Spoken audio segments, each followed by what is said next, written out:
بسم الله الرحمن الرحيم. يسر موقع أنا السلفي أن يقدم لكم هذه المادة. ادع إلى سبيل ربك بالحكمة والموعظة الحسنة وجادلهم بالتي هي أحسن إن ربك هو أعلم بمن ضل عن سبيله وهو أعلم بالمهتدين. الحمد لله وأشهد أن لا إله إلا الله وحده لا شريك له وأشهد أن محمدا عبده ورسوله صلى الله عليه وآله وسلم.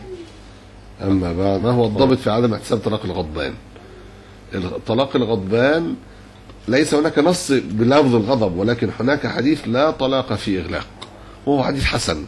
والإغلاق فسر بالجنون وفسر بالطلاق المغلق بالغضب المغلق العقل، وده الصحيح، لا طلاق ولا عتاق في إغلاق.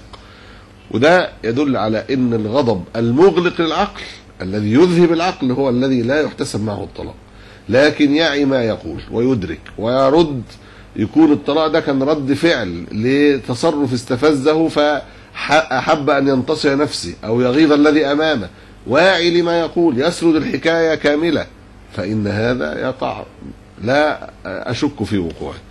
الإنسان اللي بيطلق وبعدين يندم ليس هذا مغلق العقل، لا، مغلق العقل إغلاق، يعني لا يعي ما يقول، لا يشعر.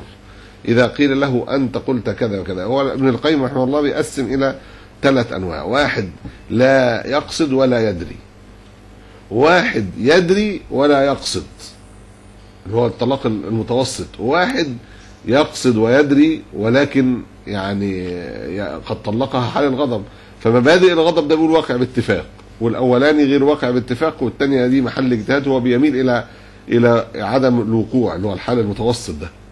والصحيح بل الصواب انه اذا كان يعي ما يقول فليس بمغلق العقل، والغضب ليس عليه حكم معلق بوصف الغضب، وانما الحكم الشرعي معلق على وصف الاغلاق. الله اعلم.